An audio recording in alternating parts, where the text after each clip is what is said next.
یہ امت مسلمہ کا متفقہ عقیدہ ہے، اس پر درجنوں آیتیں ہیں قرآن مجید کی، 150 کے قریب نبی پاک کی حدیثیں ہیں۔ کتنی جی؟ کوئی عالم فاضل زیادہ پڑھا لکھا ہوگا، مقررہ حدیث کو دیکھے گا یا اور ریسرچ کرے گا تو شاید زیادہ وہ نکال لائے، لیکن 150 کے لگ بھگ محبوب کی حدیثیں ہیں جن میں حضور نے فرمایا میں آخری نبی ہوں، میں آخری نبی ہوں، میں آخری نبی ہوں۔ 150 کے قریب جگہ حضور نے فرمایا اللہ نے میرا نور نبوت پہلے سب سے پیدا فرمایا ہے، پر میں آخری رسول بن کے آیا ہوں، میں آخری نبی ہوں۔ میرے نبی پاک علیہ السلام نے فرمایا، جس طرح کو یہ بخاری مسلم کے لفظ ہیں، فرمایا کوئی آدمی مکان بناتا ہے بڑا پیارا، بڑا حسین، بڑا خوبصورت، ہر قسم کے نقش و نگار کرتا ہے، پر ایک اینٹ کی جگہ خالی چھوڑ دیتا ہے، ایک اینٹ کی جگہ۔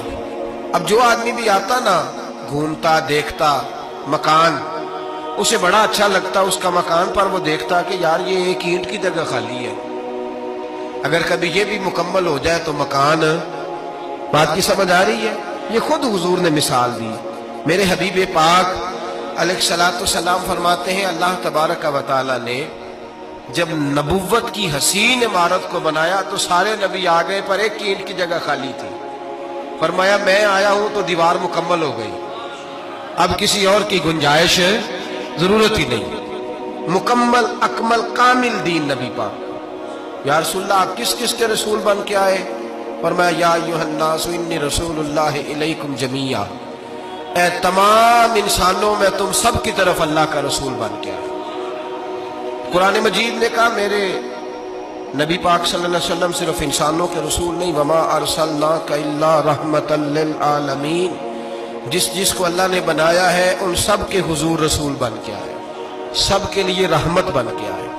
دائرہ کار ہی بڑا وسیع ہے، اب کسی اور کی گنجائش ہے؟ ہاں کچھ لوگوں کو بیماری لگتی ہے، پاگل ہو جاتے ہیں، پاگل ہو جاتے ہیں۔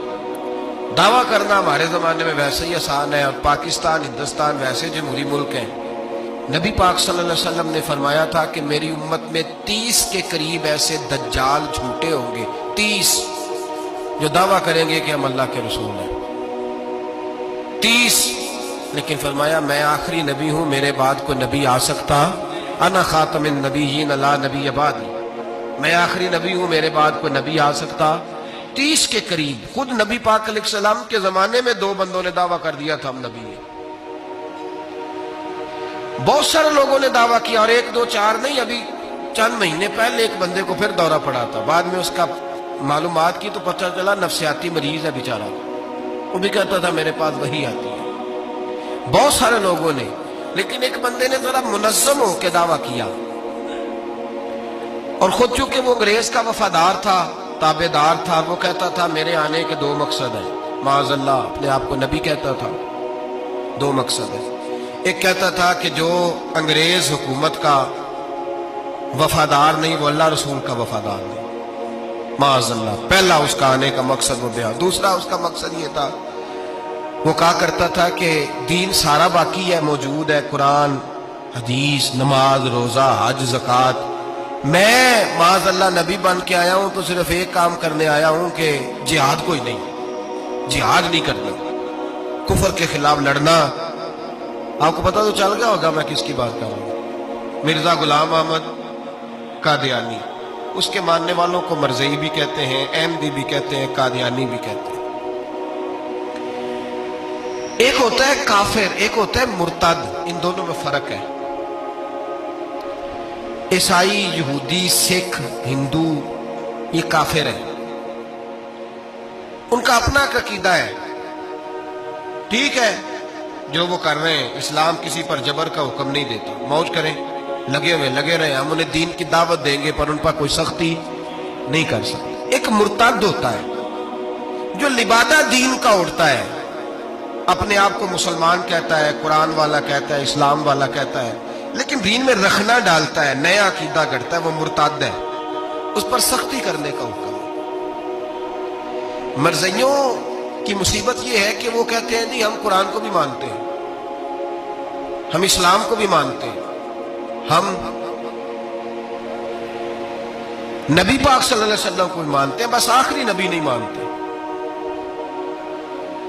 ایک نیا نبی مانتے ہیں، اور پھر رنگ بڑا عجیب دیا، کہتے ہیں ذلی نبی ہے، بروزی۔ نوکھا فلسفہ سنے آپ حیران ہو جائیں گے۔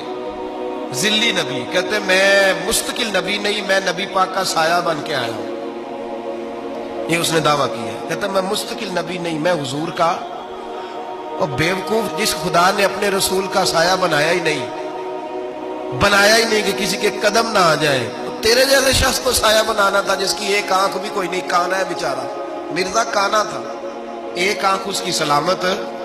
اللہ کے نبیوں میں کوئی نقص ہوتا، کبھی محدث ہو گیا، کبھی وہ مجدد ہو گیا، پھر کہنے لگا میں امام مہدی ہوں، پھر اس نے تھوڑی ترقی کر لی تو کہنے لگا میں مسیح موعود ہوں، وہ جو حضرت عیسیٰ علیہ السلام نے دوبارہ پیدا ہونا تھا تو لہذا میں آ گیا ہوں، معاذ اللہ۔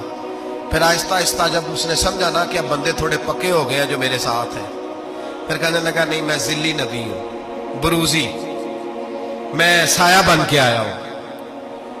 مرزا غلام محمد قادیانی، پشت پناہی اس کو انگریز کی حاصل تھی۔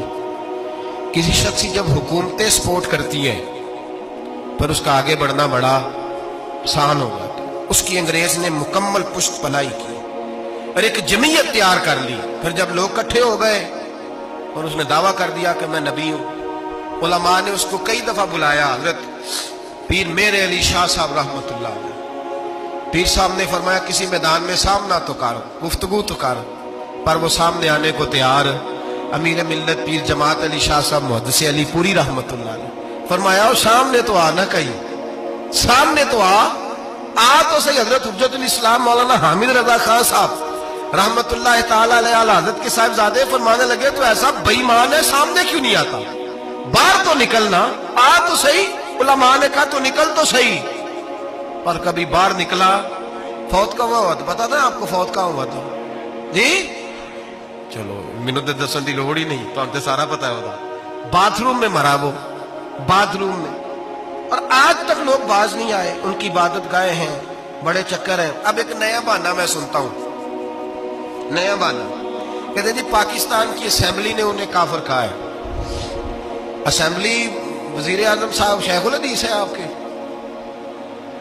اسمبلی میں جو لوگ بیٹھتے ہیں شیخ، ان کا کیا کفر اسلام سے، کیا وہ کسی کو کہیں گے بیچارے؟ سورت اخلاص تو ہمارے وزیر داخلہ اور وزیر خارجہ نہیں سنا سکتے، یہ حال ہے۔ بہت بڑے بڑے بیرسٹر کہلانے والوں کو سورت اخلاص نہیں آتی، انہوں نے کسی کو کافر مسلمان کیا کہنا ہے؟